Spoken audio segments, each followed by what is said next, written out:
Welcome to the International Commission Podcast.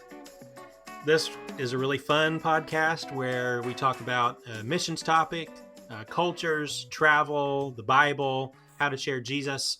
I'm Bucky Elliott, the media director here, and along with me is Brooke Stewart, who is the content producer and training specialist. Hey, good And job. I stutter or pause every time I say your title.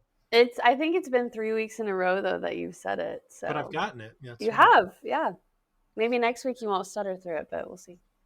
So Brooke and I cover all sorts of topics on this podcast with different kinds of segments. And I think today's is going to be really fun. Tell the people what we're talking about. I'm so excited for this one. So today we're going to be talking about the weirdest Bible stories. And there's a lot. Last week we talked about our favorite books of the Bible, but we really need to talk about the weird Bible stories. And if you have not read the Bible in its entirety, you have missed out on some really wonderful theology, some really wonderful encouragement, but you've also missed out on some really weird and whack stories. And so we're going to talk about those, and then we'll conclude with some exciting stories from on the field all around the world. So let's get into it. I am really excited about this because I'm a big proponent of just presenting the Bible for what it is and not skipping over stuff, but and sometimes even on purpose dwelling on some of the weird stuff that makes us uncomfortable or confused, or it's even some of it just entertaining because it's so weird. And some of it you can understand if you dig into it a little bit deeper, the language or something that was really meaningful in that culture. So the way people would have interpreted what happened, or a prophetic symbol or something like that. And, you know, how we can understand it now. But sometimes it's just weird, and there's not even really a prominent theory among scholars about what something means. And I like those ones because it just tells us that there is mystery in the world. There is mystery with God, and it just shows us our limitations. Amen. So there's probably going to be some weird stories that we omit from the podcast because it involves a lot of deep human brokenness, but they are very, very weird. It's got to be somewhere between PG and PG-13 here for this Yes. podcast. So there are definitely, you're going to probably notice among the stories we've chosen, there are some that are a lot weirder or just really out there, and there's a reason we've left them out. Okay. Yes, so there's just a know reason. that we are aware of them. We know what they are, but we're trying to be appropriate. So anyhow, but don't think we didn't think about them. We thought about them, but see, like we've said on a previous podcast or on a recent one, I think that both of us were kids who just would read the Bible for fun or curiosity, and would find these stories and have to ask our parents, "What's this?" Yeah, but not only do we have convicting and encouraging stories and, you know, words that bring us to truth and the knowledge of eternal salvation, but the Bible is also very entertaining at times. There's love stories, battles and war, kings and wild prophecies, but there's also some super whack stories that make you turn your head a little, get a little wide-eyed and ask, did I really just read that? Did I read that right? And so we have listed what we think are the top 5 weirdest Bible stories. And we may have chosen some of the same ones, but here's the thing. On this one, we can't choose the same ones. If one of us takes it, the other one has to choose another one because there's so many of them and we want to include as many as possible. Plenty of runners up to alternate and switch out. Let's go ahead and flip a coin. All right, we've got some Jordanian dinar here. We've got some pesos from the Philippines. What should we flip? Let's do a peso. All right. We got a heads and a tails. I'll take the tails. It looks cool. All right. Let's see what we get. It's tails. Woo! Yes. Go ahead. You have the first pick. Okay. So it's honestly hard to choose, which I think is the absolute weirdest. This one is just one verse. It's in the New Testament. And there's nothing else about it anywhere in Scripture. Sometimes you get longer stories that you can kind of dive into.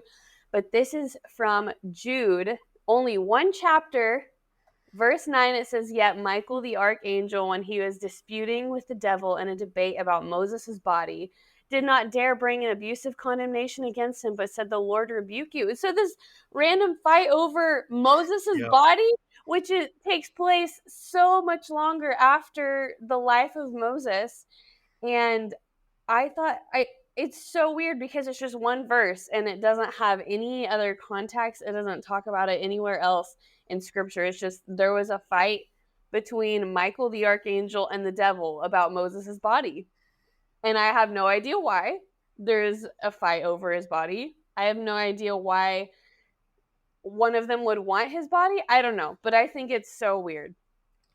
I've heard some explanations about this, but the thing is, they're all conjecture, Right. because No the one Bible knows. doesn't really spell it out for us. Yeah. But because it is written as if the reader should be familiar with this, Mhm. you can dig into a little bit and see, studying first century culture, Jewish culture, why would that have been familiar, and what would that have meant to people? And so you can piece some things together from Right. extra biblical sources, things like that, but that doesn't necessarily mean that's What why it is. it's in the Bible, why that one mention of this thing is in the Yeah. Bible. And so, and that's going to be true of any of these weird stories. There's lots of interpretations for why these things happened or why they're mentioned. And when it really comes down to it, we don't know. We And don't that's know. why they're weird. They They're are fun to weird. discuss, but we don't know. But that one's always been puzzling to me as well. Yeah, I Finding just over think Moses' it's body, so odd. why, Yeah. and why is it relevant to anything? Yes, that's why it seems there's other stories that I really like. This one wasn't much of a story as much as just kind of struck me as really weird and kind of random.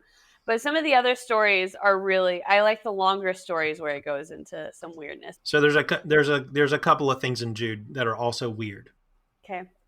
and it's because they are also references to things that are either very lightly hinted about other places in the Old Testament or not talked about at all, but they are talked about in some pseudographical or apocryphal books. And so Oh, that's yeah. why, for one reason, that some church fathers did not think that Jude belonged in the biblical canon, Mhm. but many scholars recognize this and see this, and they would say just because it references other books that aren't in the Bible doesn't mean we should throw it out. Nor does it mean that those things didn't happen. It could well be that in some of these books that didn't make the canon, there are stories there that are true. They're just not inspired by God, or Mhm. it's not consistent enough to be considered part of Holy Scripture. But I mean, like, even if you take like a historical fiction book, some facts are true there. So that's Right. where some books like the Book of Enoch, which is mentioned in Jude several times actually, from things that happened with fallen angels, and then to a quote from Enoch near the end of it. Jude itself as a book is kind of weird because it does that. Yeah, And that's I'm going to bring interesting. it back up if I need some ammunition for an argument here in a little bit. Okay. What's your number 1? Okay, if we're doing number one weirdest and ranking down, then I've entitled my weird stories. Yes, I did too. They're definitely giants. They might be giants. Anybody? Anybody? They're definitely giants. Okay, so the main reference for this is Genesis chapter 6, verses 1 through 4. And you know what? Let's just read it. Let's do it. Yeah.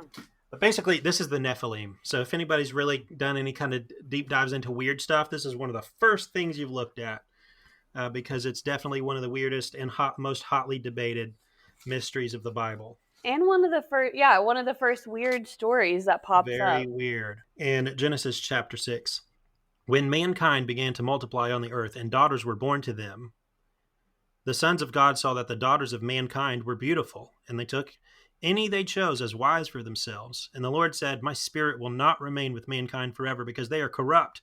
Their days will be 120 years. The Nephilim, who were on the earth both in those days and afterward, when the sons of God came to the daughters of mankind, who bore children to them. They were the powerful men of old, the famous men.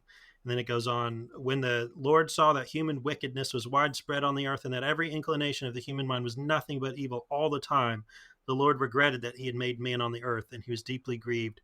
So he decides to wipe out the earth with a flood. What? At first blush, in black and white, when you read this story, what does it sound like happened? So it sounds like angels came and procreated with humans, and they had some sort of weird crossbreed of these people angels that have superpowers. And so what it reminds me of, what I've thought about before, is mythology. Whenever we think of Yep. mythology, it's like those famous people, those powerful men of old, and we see a lot of historical stories are corruptions of truth. Yep. And so that's what I've kind of talked about with people before. That's what I've heard. And so that's what I think of. I have no idea if that's right, but I mean, you look at mythology and it looks like what's happening here, and so that's I would that's what I say would think. right off the page when you read this without any bias, Mhm. that's exactly what it sounds like happened. Yeah. And it's just hard to deal with. Yeah, and I And think so people there don't are want to. alternate interpretations, and some of those in the 20th century became dominant. I'm going to come back to that. When you read this, that's what you think of. It's like, wow, okay, so you had these divine beings that somehow mated with human women. It's very clear that that's what's happening here, even if we don't understand it. It corrupted their flesh, and now their lives are limited. Yeah. And we become so corrupt and so wicked that God decides to just wipe out humanity. The one special God image bearing creation is now Mhm. so corrupt that we got to be wiped out. Right. But you also look at just these basically every other mythology outside the Bible would call them demigods, Yep. creatures that are divine and human hybrids and have these superpowers and are super powerful. You go on and there's references throughout Genesis and other parts of the Bible of some super powerful people who were kings and who taught people different kinds of technology or built cities and Mhm. taught them how to war and things like that. If you compare that to other ancient Near Eastern mythology, you see these same things happening. Mm. There was the Epic of Gilgamesh, and you're familiar with that. A lot of people say, well, later on, Hercules and Heracles are based on Gilgamesh Mm. because it was this super strong, some people say super tall conqueror who had these powers and did all these trials and stuff. And even more interesting than that, though, is you look at the other mythology, Egyptian, and then extend beyond, Egyptian to even in the Americas and in Asia. So many ancient cultures have these stories, notably among the Incas and other tribes in Peru and throughout South America. Some native North American traditions too actually have these stories of these giant beings who were super powerful and ruled and taught people how to war, how to make psychotropic drugs, and just all kinds of stuff. And they were evil. And they Mhm. eventually, so you may have heard, oh yeah, these tribes, they had these gods that came and they gave them or taught them things and they worshiped them. But many of them and many of those stories, they became evil. And so many of those same cultures that have these giant stories have a flood narrative. And it's just a little too uncanny if it weren't true. Indeed. Okay, so, but we're talking about the Bible here, right? Right. I'm just using that as corroboration for this interpretation that this is probably where it all comes from because Mhm. it wasn't just made up by all these separate ancient cultures. It Yeah. couldn't have been. I have a question about the afterword. The just that little throw in there, Yeah, yeah. the They were on earth afterword, because in those days and also afterward. because there All were right. Nephilim. Let's go to Joshua? Numbers 13:30. Exactly. You already know where I'm going with it. Yep. So the spies come back from Canaan, and what do they say? We're like grasshoppers to them. We're so tiny because they're huge people. They were giants. They witnessed That's what they giants. said they were. They were giants. The fruit of the land was huge. Their cities are huge. Their walls are huge, and we know that Jericho's walls were really big because of the biblical narrative, and also because of extra biblical tradition, and because of archaeology now. So in the last 100 years or so, archaeologists keep discovering these ancient Canaanite cities, and they're ginormous. Mm-hmm. Now, there's different layers to some of these because some of them are in hills called tells that are layers. Cities were destroyed and built on top of all the time by empires or kingdoms that would conquer them. But many of these Canaanite cities from that time are really big for some reason. And Mm. so, of course, the traditional interpretation of that has been, well, they were showing off. It was a symbol of their might and power. They were big. And I'm just thinking, it seems more plain from the page that maybe they really were giants there. Yeah, Now, they we don't don't want want to to see over believe the that because it's wall. too weird. What'd you say? Right. I said they don't want to see over the wall. Yeah. Even though it seems like the plainest explanation, it's the weirdest one too. And Yeah. so that's why I think contemporary scholarship doesn't really accept that Hmm. as plain as it's given to us, because it's just, we don't want to deal with it. It's too weird. Yeah, I think especially in American culture, we don't want to deal with weird things that we don't understand. And so we take parts of the Bible and we accept it. And then other parts, I for the longest time, I didn't really think about the spiritual realm being Yeah, something that I was so around me. And but the more that you see in scripture, we're constantly in spiritual warfare. We're constantly surrounded by demonic powers and angelic forces, and so the more you start to see those things that kind of make you a little uncomfortable or kind of uncertain, the more you can look at other parts of scripture at these unexplained, really weird events and realize that, okay, this is true. I absolutely. don't And have to try and explain it away. case in point, Michael arguing over Moses's body, like there's another kingdom and reality and whole political thing going on that we Yeah, don't see, but it's there. it is. And so really my feeling is on most of these things that are really weird are little glimpses that we get into the spiritual world, whether it's through a prophet, or we see angels coming and visiting kind of in human form, or we see angels show up at very important times throughout the Bible, and sometimes kind of randomly, but we just get glimpses and none of it's really explained. Hmm. And I think the point is, well, God's in charge and that's what's important. Yeah. And there's this whole battle going on that sometimes humans get to see and sometimes we don't, but our focus should be on the Lord. And we're warned so many times not to dabble in the spiritual world unless God is the one who instigates some kind of experience. Yeah. But the fact that we're warned so often in the New Testament about the battle that we're in, I think is because in such a philosophical world like the Hellenized world was, we forget about it. Even though Hmm. they had a spiritual worldview and thought about mythology and stuff, the reality that we're in a battle is so important.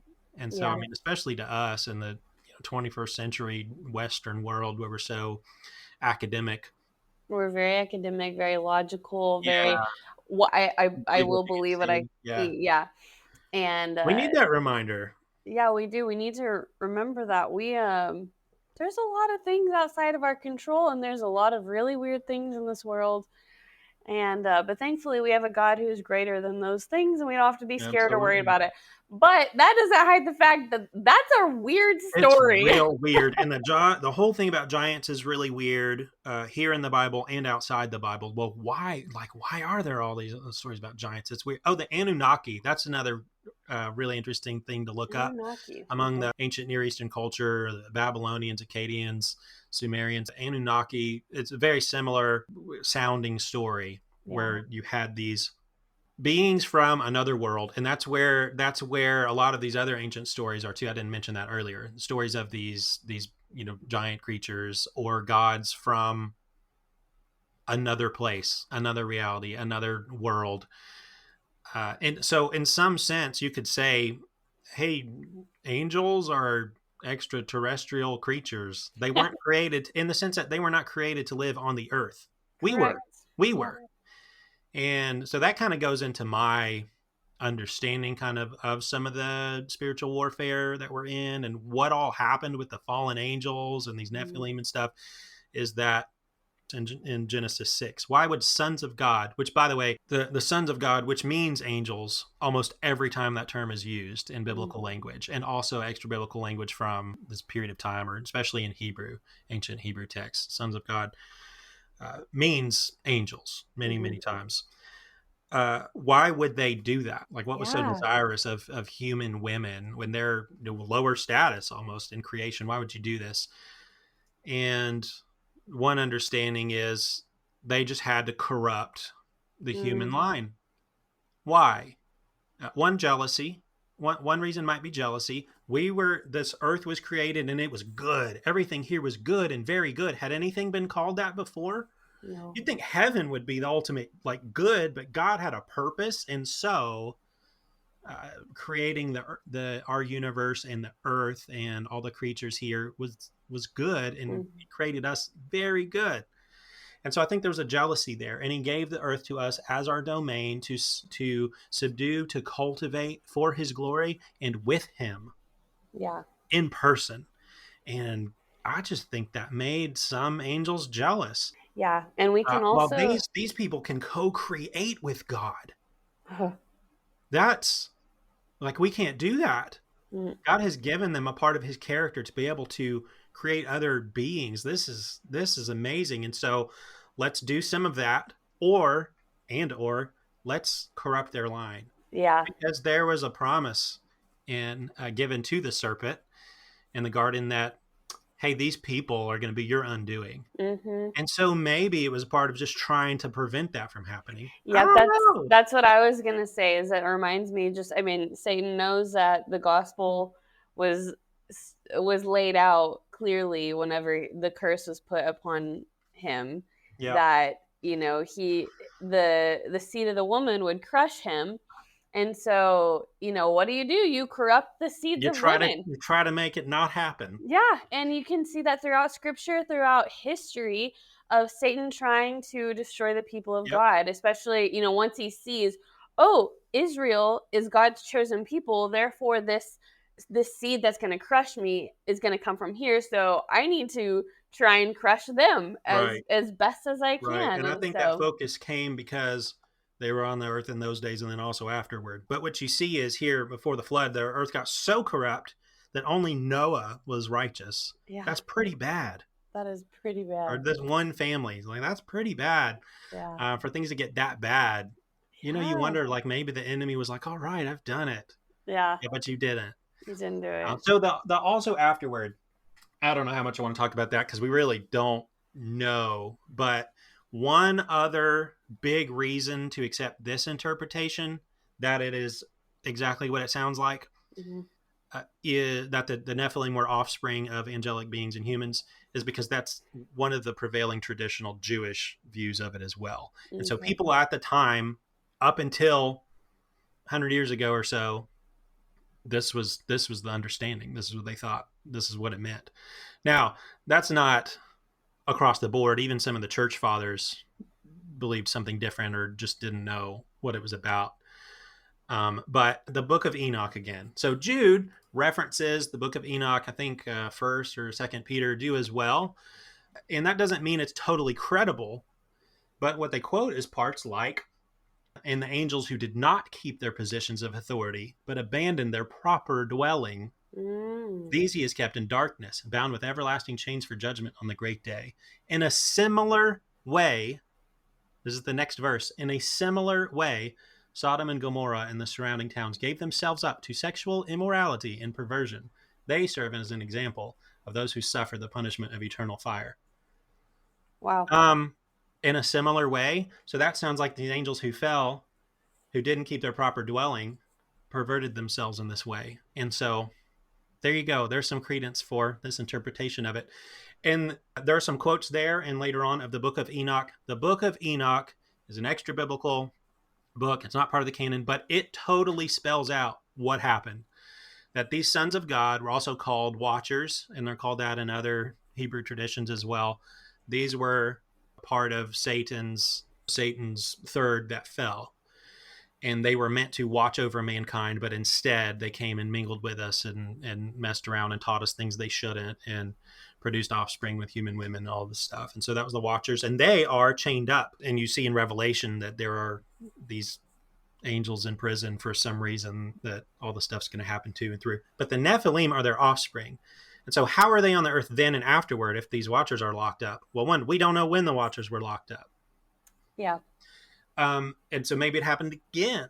We know that That's mankind was what I'm corrupted again, wondering. right? Things weren't Yeah. great after the flood, were they? No, no. More corruption happened. So could be that, or just anyway, people have all sorts of reasons. Maybe they survived because this was meant to eliminate corrupt mankind, but you can't eliminate angels or angelic beings with the flood. Who knows?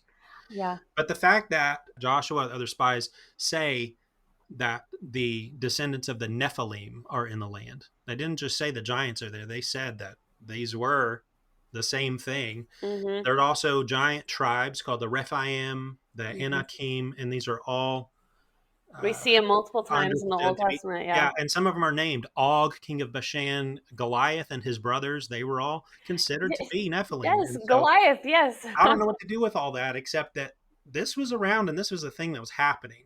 It was. So another Jewish tradition is, and this is another very common interpretation, and I'm getting off on a rabbit trail, so I'll pull it back in a minute, I promise, is that demons, unclean spirits that we see in the New Testament, are not fallen angels, because those original fallen angels are locked up. There's nothing that powerful really roaming around, but they are the disembodied spirits of Nephilim. Angels are not supposed to dwell in flesh. And so Right. Nephilim are also a corruption of angels.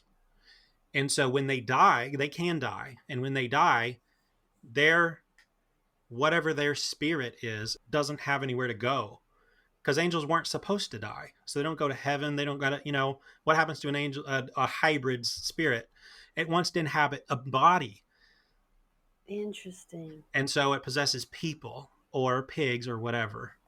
So that's one of the ancient Jew. I'm not saying this is it, you guys. Don't report Go us and to be preach heretics this. or whatever. I'm just saying, yeah, and don't teach this to anybody. I'm just saying this is one of the prevailing understandings of, well, what are unclean spirits, demons? They're many people think that they are the disembodied spirits of Nephilim who have died and are That trying is to live very in some kind of a fascinating. body.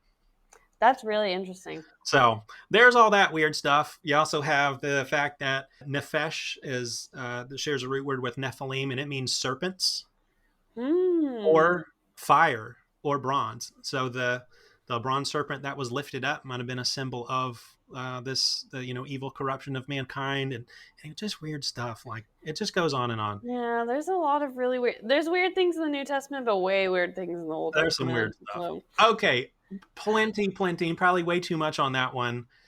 But definitely the Nephilim, that has got to be the weirdest. That have got to be one of the weirdest stories and topics altogether. And because it's not just there, because we see remnants of it throughout Scripture, yeah. and so that's why it gets weirder, and we just don't have complete explanation of it. We could do a podcast just on that. There's so much to talk about in that whole topic, but here's a warning: you could easily get really obsessed with it. So don't do that. Yeah. I just think we just wanted to point out that it's real weird and it's very significant. Yes. But it's just what it is. And at the end of the day, Jesus is our conquering king. And whether it's those giants, God defeats them through a shepherd boy and his faith, or through the name of Jesus for unclean spirits. It drives them out. Yep. And so we that's can really explore the point. And we can do research on this, but ultimately they are not higher than our King Jesus. No. So that's real weird. Nothing to worry about. Real weird. Okay, so my number 2. All right. Now that we're 40 minutes in. So I like to call this one the LARPing prophet and poop food. Okay, I gotta hear what this is about. And I don't know if you heard the last part, in poop food, because that would give it away kind of what it is. Yeah. So we'll just read from it. This is from Ezekiel chapter 4. Now you, son of man, take a brick, set it in front of you, and draw the city of Jerusalem on it. Then lay siege against it, construct a siege wall, build a ramp, pitch military camps, and place battering rams against it on all sides. Take an iron plate and set it up as an iron wall between yourself and the city. Turn your face toward it so that it is under siege, and besiege it. This will be a sign for the house of Israel. And then there's another few things that he has to do later on. God tells him, "You will eat it as you would eat a barley cake and bake it over dried human excrement in their sight." The Lord said, "This is how the Israelites will eat their bread, ceremonially unclean, among the nations where I will banish them." And Ezekiel is very upset about this. He says, "Oh Lord, please, I can't do this." And he lets him do it over cow poop. But Yeah, God first tells him to do it over human poop. I know. And What is so happening? LARPing, if you don't know, live action role play, is basically what he was doing. That's what came to my mind is he's making this tiny little battle rama thing, and he says, "Take a brick." And so I just have this vision in my head, he's like playing with little toys, going Warhammer. Oh yeah. and I think he had to do this and show the people that he was doing that. So I would be kind of in the back just laughing a little bit about it. I'm But really glad I'm not one of those OT prophets. They had to do some real weird they stuff. had to do Didn't really Jeremiah weird. have to like buy some underwear and go hide it under a rock and come back and check on it later and see how it was corroded? Yes. What And is going on? I don't know. And then I don't know if I don't remember if he was supposed to wear them or something, but it was really weird. He wore them and then like took them off, had to go get them later, and like I it's just really liked so to share that story with. I worked at a kids camp one summer, and it was a Christian camp for third to sixth graders, and they really loved that story about Jeremiah's good. underwear. Yeah, so the LARPing prophet in poop food That's really is funny. is one of the ones that I like. So definitely taking a little bit different approach to the weird stories, but this is weird. Telling him to do this, it's just kind of weird, but it's Very all of it's weird. a picture for what's going to happen to Israel, but it's really funny that he had to do that. I feel a little embarrassed. All right, I've got Jephthah's bad bargain. Oh, yes. Is that one on your top five? It's not, and I'm glad Okay. we haven't intersected with each other yet. All right. Judges 11. The Spirit of the Lord came on Jephthah, who traveled through Gilead and Manasseh, and then through Mizpah of Gilead. He crossed over to the Ammonites from Mizpah of Gilead. Jephthah made this vow to the Lord: "If you, in fact, hand over the Ammonites to me, whoever comes out of the doors of my house to greet me when I return safely from the Ammonites will belong to the Lord, and I will offer that person as a burnt offering." That person? What's going on? Why? Which, the only thing I can understand from this so far is where were the Ammonites? In Jordan. We were Oh. there where this probably all took place. Anyway, and Oh. they sacrificed their kids, so that was pretty. They did human sacrifice. Oh, yeah, that's Pretty right. terrible stuff. Jephthah crossed over to the Ammonites to fight against them, and the Lord handed them over to him. He defeated 20 of their cities with a great slaughter, from Aroer all Yep. the way to the entrance of Minnith and Abel Keramim.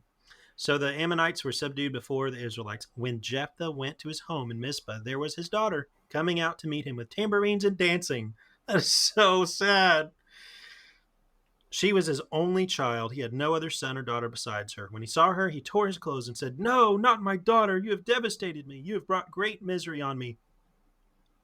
Okay, you Not did this God's fault. You yourself. made a Yeah. bad decision. I have given my word to the Lord and cannot take it back. So he does, apparently. I think that's just ridiculous. First of all, what's he think gonna come out and meet him? Maybe Who he else was is hanging hoping it out was at your his house? wife or something. Maybe he was like, "Oh, I'm Maybe his gonna." wife had a dog that he didn't like. It could be. That's what I He was thought. trying to get rid of it, Maybe it and was a chicken or a a rooster. rooster. Roosters, Could have well been a rooster. I've got too many other stories about. I could see how someone would hate a rooster. Yeah, yeah, and maybe the rooster always would come out to meet him first. I don't know, and or so he just yeah, assumed that it would be. could well He's be. like, okay, I can kill two birds with And they one get stone here. birds. Exactly. I didn't mean to say that, but yes, I can kill this, and God will be happy with me because I gave him an offering, and then yeah, don't make rash I don't. It's weird. Well, the whole promises thing like about the that. human sacrifice thing is puzzling to me too, because like God doesn't accept that. No, and God didn't want that. Oh, Why would you? I don't know. And who would come to greet no. you other than people, or a dog? But yeah, Weird. That one's weird. Just weird. it is All weird over and weird. it's dumb. Jephthah, not the smartest, not the sharpest tool in the shack, but No. so my number three, this is titled, oh, what was the title of yours? Jephthah's bad bargain. Okay. This one, number three, too much fat, not enough sword. Yes. Oh, I've got it. That was on my alternates. So, Yep. I hope whoever has read the wonderful book of Judges knows what we're talking about here. So, one of the judges was Ehud, and they're under the tyranny of King Eglon, who was very large. And so he goes in lefty too. He's left-handed. Yeah, my title for it was the Southpaw Assassin. Oh, that's a good one too. Yeah. Hey, if anyone wants to vote on which you think is a better title, let us know. Too much fat, not enough sword, or the Southpaw Assassin. Let That us is a know. really good one though. I like the title. uh, so yeah, he goes in with the left hand and says, "I have a secret message for the king." And Eglon tells all the servants, "Please leave us." And then he pulls out the sword, gets it into his belly, and then his belly encloses over the sword because he's so fat. And then Ehud escapes, but they had locked the doors, and so Okay. what's funny about it too is the servants thought he was just going to the bathroom, he was Yeah. pooping or something. They're like, he's probably Yeah. relieving himself. And then they got worried about him. They're like, he's been in there a long time too, going, maybe he's sick or something. He's Maybe he has some diarrhea. I don't know. man, he's yeah, that must not be going well in there. Wow. Yeah, That was so going worse than they thought. it was much worse than they thought. And they go in and see their dead king, and then Israel's delivered. So, Victory for the Israelites. yep. But that is a weird story, and it's really funny. That's a crowd pleaser with third graders too. Oh, yeah, But that's a great yeah. story. It's so funny. All right, what's your number three? Number 3, what the Ouija? This is 1 Samuel 28. That's why I figured this All one. right. The Witch of Endor. What Oh, the man. Ouija? Because, okay, don't ever play with one of these, but there's a classic board. I don't know how classic it is, but anyways, there's this dumb board game, if you want to call it that, where people at slumber parties try to communicate with otherworldly spirits to give them messages. And that's a really bad idea, just like Saul going to the Witch of Endor for necromancy, trying to call up and talk to some dead folks. He wanted to talk to Samuel, which of all the people, I guess, for him to call up, I mean, good choice I guess, yeah. if you're gonna have to do it because he's wise. Yeah. This whole story is just really bizarre. Go and read it in 1 Samuel 28. It's kind of a long story, but go and read that one. Basically, Saul goes to this witch. He's looking for wisdom, goes to this witch who guess she can talk to the dead, or at least God let her do it this time, and calls up the spirit of Samuel and is able to do it. And he talks to him. And it's really weird. I have so many questions, honestly, about this story. Well, not really that many. My first one is just, was this really Samuel? Well, now here we go. Let's look it up. I've always wanted that too, because like, well, if God forbids this, but He allows it to happen this time. There's a lot of stuff like that, though. There's a lot of stories like that. Mm-hmm. I think it's got to be on His own terms, I guess so. if this kind of thing is going to happen. I love that this witch was terrified when she sees him. Yeah, so that's what I've always thought about that too. Is like maybe this doesn't usually work, and she's like, "Oh, what's going on?" Or is it because it's a prophet of God? Oh, could be both, but that's what I've always thought is just she was a fake the whole time. She never really saw anything. Or if she did it, I don't know. Okay, so we've got. She sees a spirit coming up, and he says, who is it? Well, an old man is coming up. He's wearing a robe. Then Saul knew that it was Samuel, and he knelt low with his face to the ground and paid homage.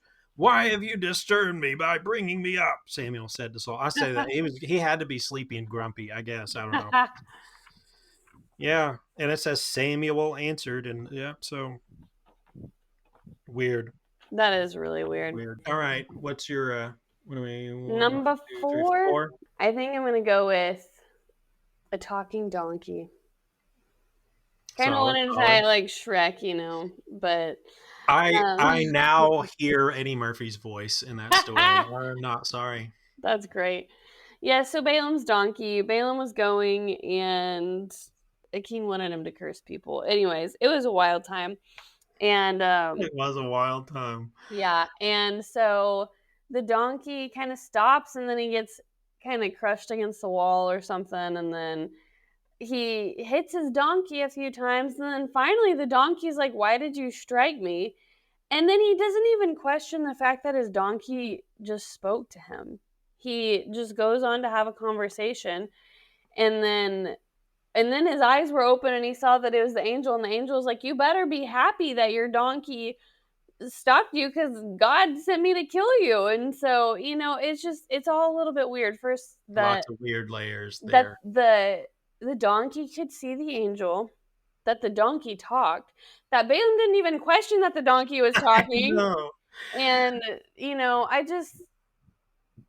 maybe there's details that were omitted, or maybe he'd seen animals talking before. I don't know, but it was There's a weird lot of nonetheless. questions. There's a lot of questions to be had there. We see the serpent that talks in the Garden of Eden, but other than that, there's not On really one any hand, I'm talking thinking, animals. well, this guy, I mean, maybe people just kind of understood that, like, once in a while, the animals can talk. That Seriously, can't have ever been common, no, it can't have been. and isn't now, in my experience. No, I've personally never seen an animal talk Cannot unless I'm vouch. watching Narnia. So Cannot vouch for this. I Uh, wonder if C.S. Lewis got somewhat inspired by Balaam's donkey to make had to talking be, animals. had to be, right? Surely, but Yeah. that one's a classic. If you don't know that one, it's a classic. Like, you have That's to know when that we story. start talking about weird Bible stories. I think that one comes up it comes to the top of the list pretty quick. Yeah, But I rightly figured you so. might have that one, so it's on my runners up. I didn't keep it in my top five. Yeah, I wondered if you You keep can it. have that one. Thanks. Okay, what's your number 4? Well, my number 4, we've got Will It Float? Acts edition. Ah, yes, I thought about that one. That one is Second a weird one. Kings 6. The sons of the prophet said to Elisha, "Please notice that the place where we live under your supervision is too small for us. Please let us go to the Jordan where we can get a log and can build ourselves a place to live there." Out of one log? These guys didn't require much. Anyway, go, he said. Then one said, "Please come with your servant." "I'll come," he answered. So he went with them. And when they came to the Jordan, they cut down trees.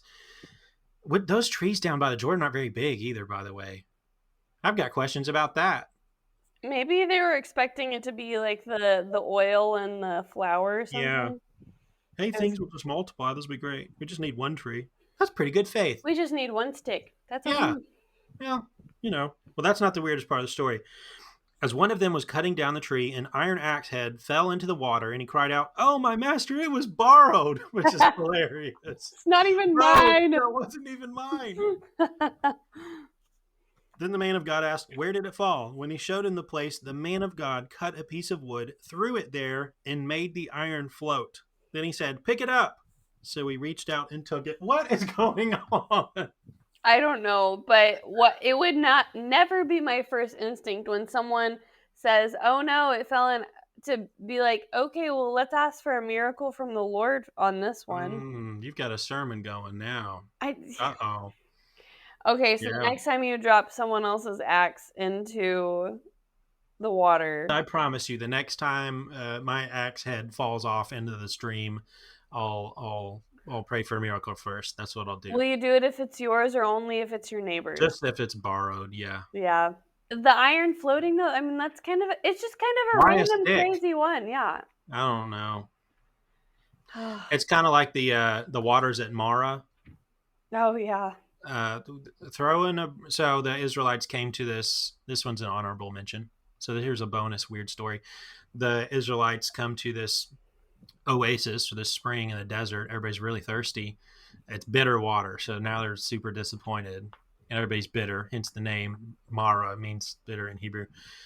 And God tells Moses, "Hey, throw a branch in there or throw some bark in there," and he does, and then it's all purified. I want to know what kind of bark that was, because what a cheap water filter. Hey, Mine's not cheap. If I amen. could just use some bark, please tell me what kind it is. Yeah, what kind of bark do you filter out your water with? Mhm. Anyway, Okay, so my number 5. This is another please don't classic. pick mine. Please don't pick mine. I don't know if you'll use this, but okay, its title for me: "Don't speak against the bald men." Oh, that's a good one. Yep. I'm So so glad you picked that one. It was on my list. I kept going back and forth. it's so wild. It's a wild story. So this is Elisha, not Elijah. Elisha is walking, and then 42 children. First of all, that's a lot of I kids. mean, some Just trouble is gonna happen with yeah, that many yes. boys running around. All the youth. And they are The making youths. the young youth, they are making fun of his bald head, saying, "Go up, Baldy, go up, Baldy." And um It's rude. it is very rude, but I don't know if this was the best response. Seems like a incongruent Yeah. response. And A little so unbalanced. he curses them, and then two she bears, mama bears, come out and maul the children. Kills 42 children. I think that that's a That wild one's story, bizarre. and I Real honestly look bizarre. at it and I'm like, was God pleased with that? Is that what God wanted That's him to what do? I a lot of these stories, that's my question too. Is like, why would that why and these guys who wield this power, Elisha, he's been in a couple of these stories. Did God just endow them with divine powers where they'd be like, oh, I'll just throw a branch in there and the axe head will float. Oh, I'll just raise this person from the dead, whatever. These seem like real weird They do. miracles And to there's a do. lot of times that I really just don't know if that's what God wanted them to do. Right. Because we see in the New Testament, it's like, don't be quick to be offended. I mean, yeah, it'd be Oh, he was really annoying that 42 children are making fun of your bald head. But I don't think the solution is to send two female bears after them to kill them. homeboy was triggered. He was major triggered. I wonder how long he had been bald, and I wonder how much people had been making fun of him for it or Oh, something. we're thinking about this all wrong. What It kind was of it was hurt a had trauma he? response. Yeah. Oh man. I'm sorry, Elisha. You went through some stuff, but still, I'm not with Still, you. I'm not with you that does on not mauling excuse 42 your kids. behavior for Just to mauling. be clear, we categorically speak against mauling 42 children by mama bears. Categorically, Yeah. on a normal day, we don't we don't condone this kind of behavior. Wow. Um, All right, you yeah, want to know my title for that one? yes. Baldy's Bears. That's a good. I like that one. I think that one's better than What mine. is what that one's just real All these bizarre. bears. Okay, I wait. don't So know. I don't know if my fifth one is as weird as that or others, but I kind of like it. yeah. So I had to keep it in my top five. Okay. And it's Golden Calf Kool-Aid.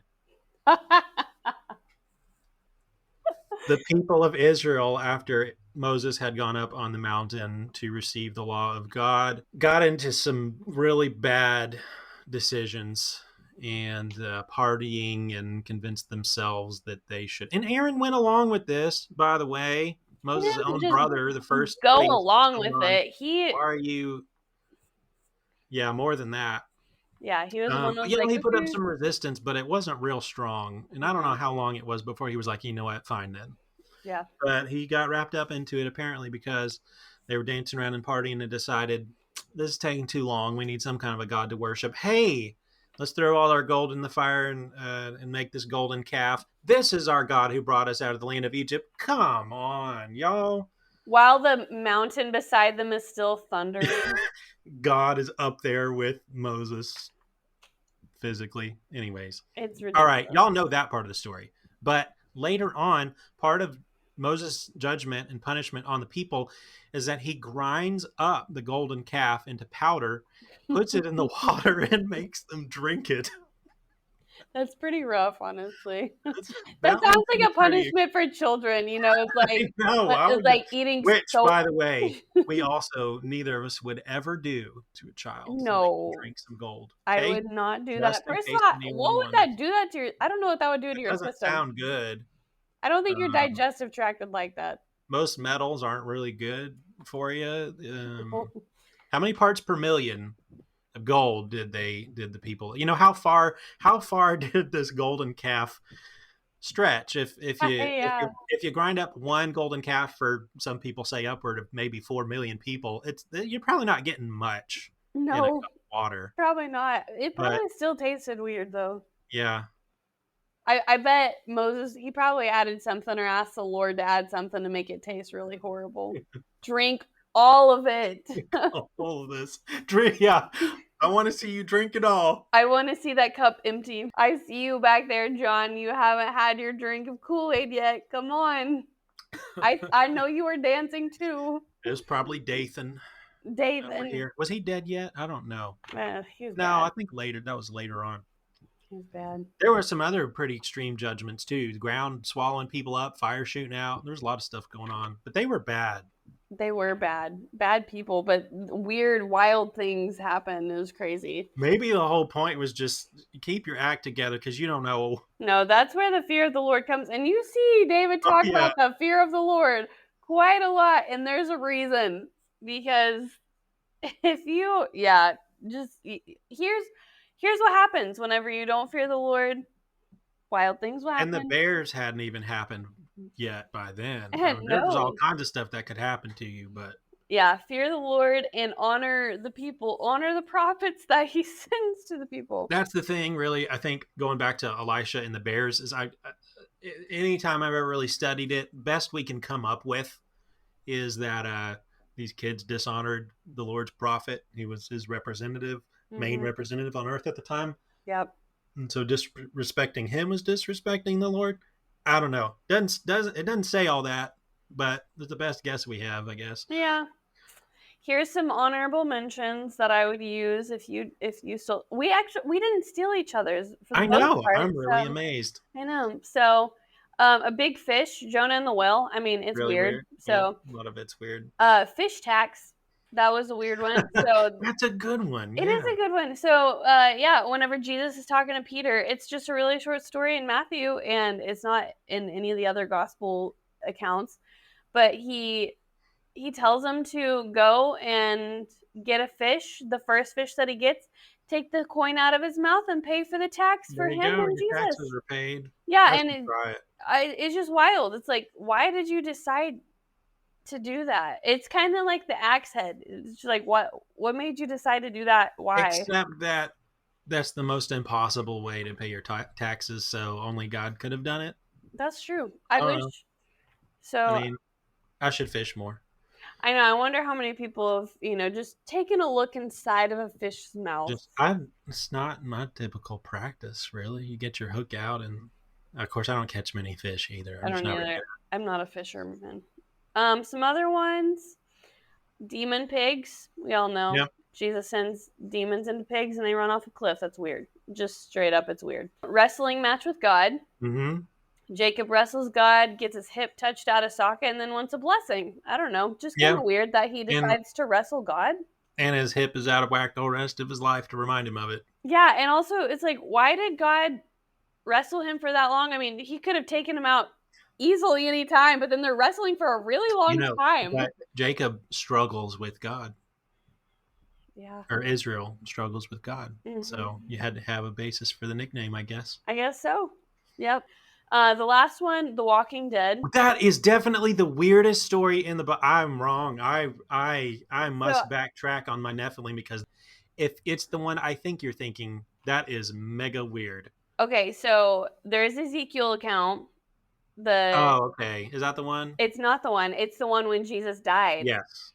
They're both weird. The Valley of Dry Bones coming up. Mm-hmm. It's like, what? But then I'm talking about after Jesus died, dead people rose from their tombs and appeared to people. Appeared to many people, yeah. And I think that's so weird. And then what? What happened? We never hear any accounts of like, hey, grandma just came in and she died last year and I don't know what to do. But it's so weird. And we always we kind of skip that part. I borrowed grandma's axe. This is gonna be bad. She's gonna be so mad. Where's my axe? Like, ah! Yeah, and then so I just we skip that part and go right to the veil being torn in two, which is amazing, and it's so symbolic and just shows that Jesus himself has torn the veil in two. He has Yeah. torn the separation between us and God. He has made a way for us to go to the Holy And of Holies. the divide between death and life. Yeah. He's broken And it. so Yeah. we go straight to that, and then we just sometimes skip over the fact that dead people were coming out of their tombs and appearing to people. It seems like that would have been a much bigger deal, It yeah, right? it should have been if it But wasn't. also, we don't really know much about that the time Jesus was laying in the tomb. No. Maybe there's a reason we don't know. I don't know. But if that's one of the things that was happening, seemed like that would have been a really big deal. There still were tons of people in Jerusalem from Passover. Like Right? that It was weird. would have been pretty freaky. Yeah, so And that then what happened to them after that? I mean, I just did don't they know. die after that? Yeah, or did they stay alive? I don't know. It would be weird if it was, someone's ex-wife or not ex-wife, but like their deceased widowed wife or whatever, and then they got remarried. That would be really weird if they're like, There's "Oh, going to be a I'm spinoff back." of The Chosen. And it's some of these Pharisees that were talking all about, or was it the Sadducees? They were talking all about, well, who's married to who and all this stuff. You know, one of their, I guess you don't say ex-wives, but one of their deceased They're deceased wives wives. They might have comes put back. poison in them, so Oh no. that's not in the Bible. Don't spread that Yeah, don't rumor. go. And I have it on absolutely no authority that there's a Chosen spinoff being made out. Okay, what were some other backups you had? Ezekiel's UFOs. Ezekiel has this vision or experience of these wheels within wheels, these seraphim with eyes all over them, Weird. moving around in some kind of vehicles. And that's one of these times we get a short glimpse into the heavenly reality of what other kind of creatures and beings and maybe machines, I don't know, I don't are know. going on, or if this is just the best way he had to describe them. Who knows? It's kind of strange. The naked exorcists. There's a bunch of dudes, the seven sons of Sceva in Acts 19, who think they're real big stuff and they're going to go exorcise these demons, and they get beaten up, stripped, and run out of the house. That's really It's just kind wild. of a funny story, but it's I think in the weird. time it would have been terrifying, like Oh absolutely yeah, I'm sure it's horribly in there because terrifying. it was terrifying. But now you read it and it's kind of funny. They're hubris, Right. to go in there on their own terms. They got beat up, Yeah. Left naked and bleeding, I think. So yeah. bored to death. That You know what that is one a is? good one. Yep, I thought about that one. You Okay, yeah, this is where Paul is preaching in a room on the third story of a building, and a guy named Eutychus gets bored, falls asleep, falls out the window to his death. He was literally bored to death. Mhm. And then Paul goes and revives the guy. Here's my question now. I've never had it before, but did Paul have an inkling that this was going to happen and he was just preaching for a long time waiting for this to happen? I would not put it past him. Honestly, it was like, It what? sounds like something that would happen. Yeah. And a lot of times Jesus himself kind of had that MO. He would wait, or he would be doing something else and wait for something that we consider to be bad to happen so that God could be glorified by some miracle Mhm. proclamation of the gospel, demonstration of it, God's power. Yep. Yeah, I wonder the same thing. There's David's dowry that we're only going to mention. It's one of those beyond PG-13 probably ones that Go look it up if you're curious, go look but it up. 1 Samuel 18. yep. Saul demanded a dowry of David so that he could marry his wife Michal, and it's a weird choice. People were David harmed. delivers double what he requests, and I just don't even want to imagine. People were harmed in the making. Many Philistines were harmed in the making of this story. Yeah. Yeah, that is a weird one. And then another one is Samson's slaughter. Oh yeah. This was not Samson's own slaughter, which that's kind of a weird story. Everything about Samson is a weird story, It to be is a honest. weird story. Samson's just weird. Judges 15, there's a passing mention that Samson slaughtered 1,000 men with the jawbone of a donkey. Why? And Honestly. I just hope nobody ever makes a movie out of that. It's probably happened, but That violent. that's very violent. Yeah. Wow. Judges is a very violent book. Yeah, there's a lot that happens in Judges. There's a Really, lot. if you want to find some weird stories, Just flip just on over to read through that. Judges. You'll If you find haven't read the last few chapters, though, beware. It's very brutal and very rough. there is a And lot. it's not a Brutal super things happy happen. ending. A lot happens in well, and they ended up needing. It didn't really work out that great. The system of judges for a time. Well, you know what? If they had followed the Lord's word, well, this is generally true. If Israel had followed the Lord's word, things would have worked out better. Imagine that. It seems obvious, but it wasn't to them, I guess. No. If you haven't read through Judges completely, you should. But the end here gives a little A spoiler. glimpse as to what is happening. The very last verse says, "And everyone did what was right in their own eyes," and Yep. so that's a hint that things are not good, and the entire book That's where trouble comes from. Just go read Romans if you need an explanation for why that's bad and what happens. Just, just go read just the whole Bible, honestly, well, because yeah. there's lots of weird stuff, and it's funny and it's wild. When we do what's right in our own eyes and not in God's, Yep, bad stuff tends to happen. indeed. Well, speaking of stories, we have some good ones We do have some for good ones. you in our next segment. We have stories. It's story time. Okay, there's hundreds of wonderful stories we can share from throughout the years of IC's ministry. And Bucky is going to play some recent stories, and we're just going to have a fun time of sharing.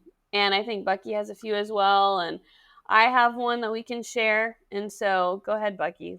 All right. Let's listen. We have done some videos on some of these stories, and I'm just going to play those, and you can listen to these stories from the person's own mouth about what happened when they were in IC partnership. This was from Jim Workington in Jordan. On Monday, we went out to visit a couple. It was an older couple, an Iraqi refugees that had come back. They had been forced out of their home. The lady, she was probably in her mid to high 60s, somewhere in there. And her husband was maybe handicapped, I don't know. He was reclined on the sofa. But my partner had shared the gospel with them and led them to the salvation message. And they both had prayed to receive Christ, but then he was wanting to come back to reaffirm it. And it was interesting because it didn't seem like there was some understanding. He first asked the wife, and she had some questions, which then my partner went back and clarified. He reiterated the question, turned to the husband. And at that point, he responded. But the Holy Spirit let me know exactly what it was that his response was. It was kind of neat because I knew without an interpretation, and then I said out loud, and I said in Arabic, "Praise the Lord." The interpreter then looked at me and he said, "Jim, do you know Arabic?" And I said, "No." Then he says, "Well, what they say?" And I said, "The man said, I'm going to heaven with my Lord King Jesus." And I thought it was fantastic. The interpreter then said, "Yeah, that's right." So it was neat to see how the Holy Spirit put it in my heart, and I understood exactly what was said in Arabic, although it wasn't like it was a verbal interpretation, but it was just like I knew Arabic at the time. So this is kind of a modern example of what happened in the gift of what happened in the book of Acts at Pentecost, where people heard the gospel in their own language. It's just a cool thing that God still does that for the sake of the gospel, where there would be a language barrier, and sometimes there just still is, anyways. And we use translators to speak through. Sometimes God skips the middleman and just allows people to hear, communicate, to share the gospel. And I think that's really awesome. That's a really, really cool thing.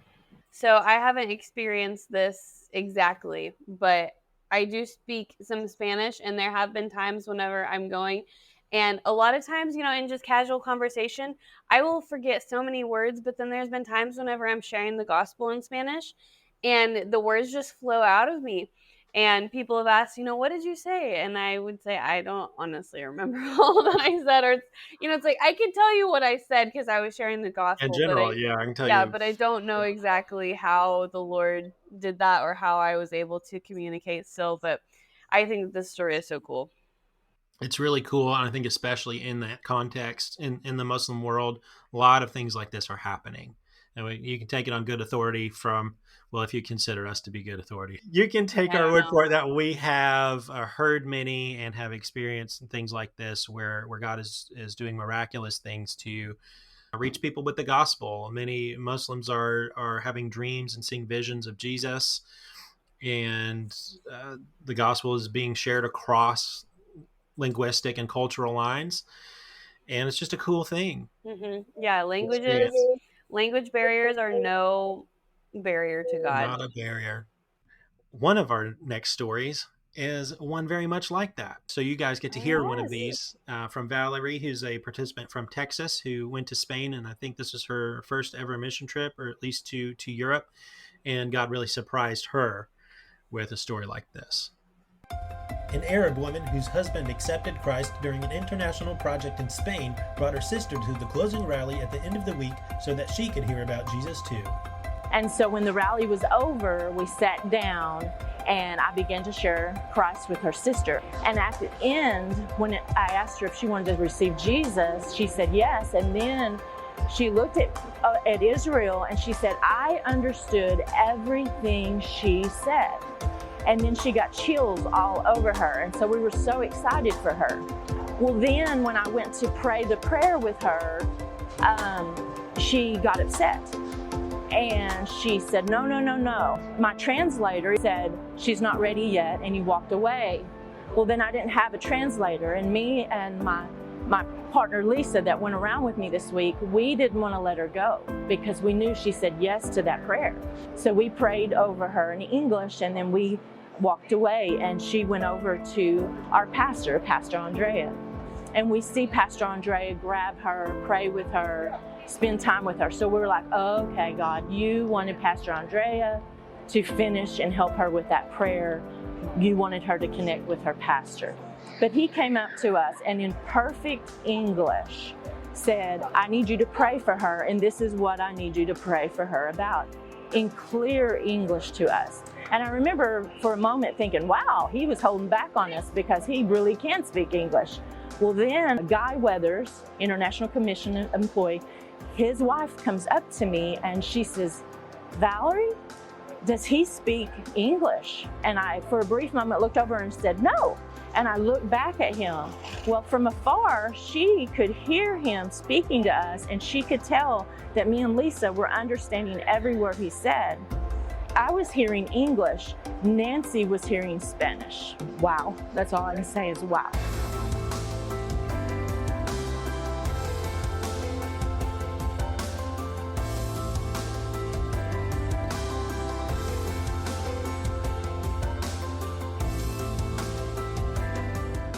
And so then when I got back to the hotel and as I laid down and was praying, I began to ponder everything that had happened. I went back to the beginning and how everything fell into place. And I finally realized that when that Arabic woman looked up and said, I understood everything she said, I now realized she had heard it in her language, and that's why she got the goosebumps. And then when I went to pray with her to receive Christ, she no longer could hear me in Arabic, and that's why she freaked out on us. So when she was sitting with me and I was showing her the gospel, she heard that in her own language, just like I had heard Pastor Andrea in English. Wow. And all I can say is that was not me. I got to see Jesus. I got to see God show off. Wow. Amazing, amazing. So there you have another example of God doing this, just so that someone can fully understand and hear the gospel in her own tongue, so that it would strike her heart instead of going through 2-3 rounds of translation. Right. God wanted her to hear and understand his love, and you just can't underestimate what he's going to do. No, and what I think is really interesting about this story is the understanding stops at one point. It's so fascinating that the understanding stops and the lady is frazzled. It's frustrated, and And so I think it's so interesting that happens, and I think it just goes to show that nothing was happening in their power. And so I Yeah. think it's so Yeah, and crazy. it's not us. It's nothing to do with us as human messengers, except being available. Yep. And God will work through us and despite us, and it's just So always cool. so awesome. Yeah. There's another salvation story. That's the overarching theme here. These are stories of people who have come to Christ in various situations uh, around the world. And one of our very favorites, Victoria Biazzi, was in the office this week, A treasure. and their whole family is just a treasure. They're Mm-hmm. great. And she shared a story from a very recent partnership in her home country of Brazil that just took place. And I'm going to let you listen to that one. This year I was participating of an international crusade as a translator, as an interpreter, and I was with Randy, one of the missionaries, and we had a lot of visits during the week. And then one day, it was almost the end of the week, I think it was the day before the last day of the visitation week, and we had a lot of visits during the day, and we were leaving the last visit of the day, and we were on our way to the church. We would have a service there, and we left the house. It was a great visit, and we were ready to go back to the church. We would have a special service for the youth that night. But when we were all inside the car and we were going back to the church, and Randy saw this homeless man, and God just spoke to him and told him that we should come back, we should go back and talk to that man. And then we were inside the car, and he was like, "Can you wait for a second? I think we need to go back because I need to talk to that guy." And we just turned around and we went there, talked to him, and he was sitting like on the road, doing something with his hands. We couldn't understand at first. And then Randy just went on his knees and said, "I was on my way going to the church. I'm a missionary, and God told me that I should talk to you, and He loves you. He has a plan for you, and He has something better for your life than you can imagine." And this man just started to cry, and Randy shared a little bit of the gospel with him in a quick way because we were in the middle of the street and it was night already. And this man started to cry, and Randy asked him, "Would you like to receive Jesus? Because He has a plan for you." And with lots of tears in his eyes, he said, "Yes, I need this Jesus." And we made a salvation prayer with him. He prayed, and I could see that he was praying that prayer like he was meaning every word that he was saying. And when we finished the prayer, he was not sad anymore. He didn't look sad anymore. He was smiling, and he looked at us and he said, "A few minutes ago, I didn't have anything to eat. I didn't have money, and I prayed and I asked God to help me to find some money so I could eat.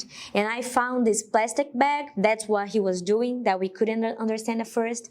"And I found this plastic bag with this grease on it, and I was just trying to see what I could find inside this plastic bag. And when I realized there was a lot of coins inside, and he was cleaning all those coins so he could collect all of them and get some food." And he said that while he was there, like cleaning the coins, a man just came by and gave him 10 reais, which is our currency.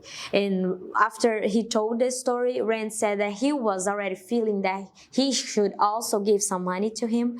So Rand did it, but that's not the most important thing that happened on that day. The most important thing that happened is that someone made a prayer and had that prayer answered so quick. And in just a few minutes, we were there sharing with him something that's way better than money, way better than food. We were sharing with him Jesus. Well, it turned out that he knows the church. He knew the church that we were working, and he said that he would be there and he would visit the church because he really needed to be with other believers. And the member from the church that we were with, he started to talk with him as well and telling him that he could help him to find some jobs so he could have money and have a new life. But I believe that his new life really began when he received Jesus as his Lord and Savior. That's so cool. Just such a sweet story.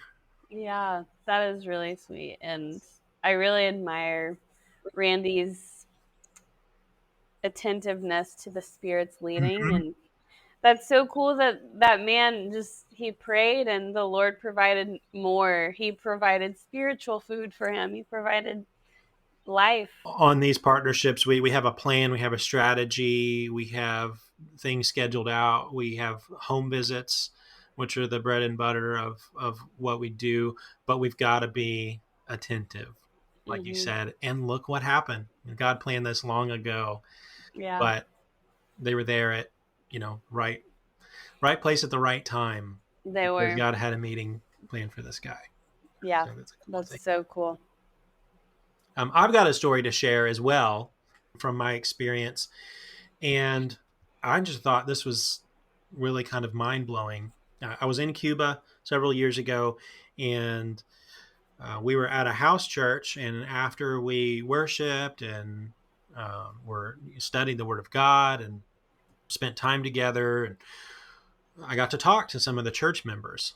There was a man who uh, he was really eager to talk to me, and anyway, he told me his story through my translator. And as he was telling it, I was getting one section at a time because we would wait for translation into English. And so that kind of gave me time to process each little part of the story, and I needed that because it was wild. So this man used to be a police officer, and or maybe he still is, I'm not sure, but he was loyal to the Communist Party in Cuba, and he was headed to, not this same day, but another time, maybe a year before this, he was headed to bust an underground church, an illegal church, and persecute them. But he was stopped on the road, and the what he says was a vision. So right in front of him, the direction that he was walking, he saw the path into hell. And if he went the other direction, it was a path into heaven. And he understood in that moment that he needed to repent and go this other way of the people that he was going to persecute. He needed to follow Jesus. He had heard about Jesus before. He just didn't believe, and his loyalties lied with his loyalties were with this political movement and the government there. And so he continued on. He did start going that direction physically. Went to this church, and instead of persecuting them, listened to Hmm. what they were saying. He accepted Christ, and now he's an evangelist. And he uses his story, his testimony, to share Christ with others. That you can be an enemy of God and His people, and Jesus Christ will still reach out to you and save Wow. you. And it reminded me of Paul's conversion Yeah. in his story, and he was radically changed. And I think about his story a lot, really, Yeah. especially when I'm thinking about, man, someone who is a persecutor and people who my mind wants to disqualify from the kingdom. Well, there's nobody too far when it's up to Jesus. Right. Wow. That's so cool. It's cool how the Lord came to him and did what he needed to Yeah, this to guy to needed a wake up call, trust. obviously, right? Yeah, and sometimes it's not through vision, sometimes it is through just answered prayer, sometimes it's just through hearing the gospel for the first time. Sometimes it's just some people walking through your neighborhood Yeah, and you coming out at the right place at the right time. So we've got a story from here in the U.S. actually. segue. Brooke, Yes. why don't you share that one? So this was from our trip to Destin, Florida, back in 2021. Bucky and I were both on this trip, and it was a very small group of people. And one day, Steve, our local leader, wanted us to visit a certain person, and we were all pretty tired, and so Bucky and I said, okay, we'll go. Does anybody else want to come with us? And Lindsay decided to come with us, which I was really glad for. Lindsay, now Breen Gardner, Mm-hmm. who has gone on quite a few trips with us now. But we were walking and had the intention of going somewhere, but that's not what the Lord intended for us to do. And so we see a man just in the neighborhood, and he asked us if we, I think he asked if we wanted some water. And so we said, yeah, sure. And he invites us to come inside, which I was very surprised about. I think we were all really surprised Oh that yeah. he had invited us in, because it's not very American This to is an just invite people. Anglo-American guy. Yeah, not Not super typical of common us to to just do be this. invited in like that. And so we go in and he gives us some water, and we start talking and get the chance to share the gospel with him. And he realizes that he's in brokenness and he wants to be made right with Jesus. And so there he asked the Lord to save him, and it was really amazing. And he was just right down the road from the church, Mm-hmm. but his name was Jeff. And so that was exciting, just to see how the Lord will he'll direct your paths as you are walking with him and obeying. And so that was cool, because that was not what we planned to do. That's not where we planned to go, but the Lord had the right plan for us. So It's funny how that happens. It's like with the homeless guy that Victoria was talking about. That wasn't really the plan, but along their path, God put people together. But it's interesting that Jeff was the one who initiated that conversation. it was, You yeah, know, it was interesting. I bet Elisha didn't plan on having 42 kids make fun of his probably bald did head. not plan that. And my day was different than what I Very different. anticipated. What? What? Oh man! See, every time I go back to that story, I just think there's so many loose ends there. There's a lot of loose ends, and Were there's these urchins running around like were they orphans, or did they have parents that were like, "No, what happened to my kid?"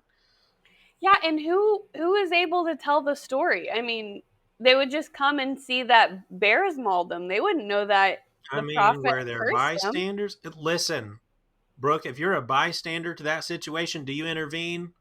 I don't. I'm not. First of all, I could get cursed by the prophet, or a bear could come and maul I me am next. so sorry. You think what you want about me. I'm not getting involved in that. No. For some reason, the Holy Spirit wanted us to know that story. If you wanted to get involved and you didn't know how, would you just try and go about it the best way and compliment his bald head and be like, "Hey, I think you look nice." They're just kidding. They're jealous. They're Hey, all jealous these because kids you're are bald. jealous. It's fine. Don't let him maul me, please. Uh, Can I walk with you so that I'm protected not worth back to it. the city? Don't make fun of No, bald people if you've heard anything from this especially podcast. if they're a prophet of God. Don't do Yeah. that. Which, if they are a prophet of God, we've got other discussions to have, I guess. But Yeah, at this point, um, yeah. yeah, that's A topic for another yeah, day. that could get dicey. But anyways, suffice it to say, you should listen to the Lord in His Word.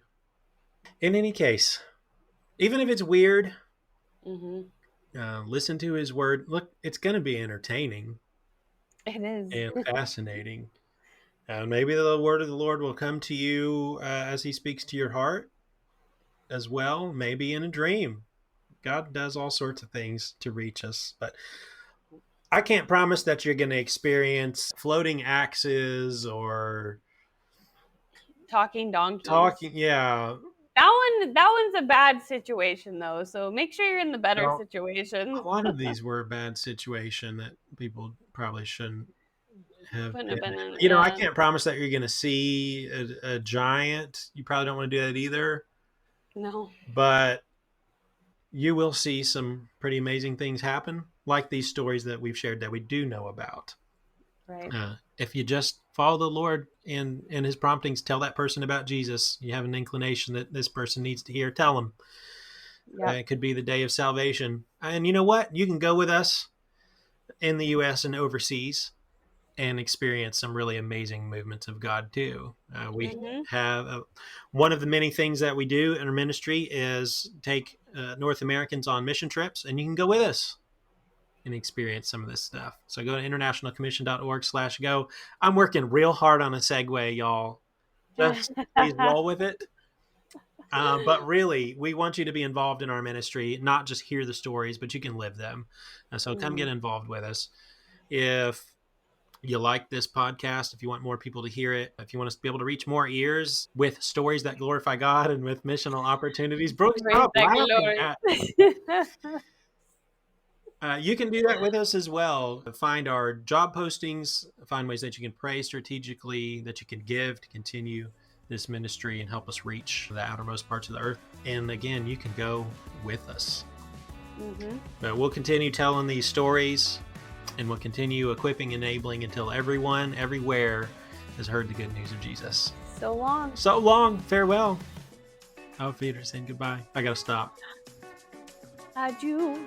Adieu to you and you and you. Adieu. It's called Slant Rhyme. Adieu. Adieu. The sandwich juice.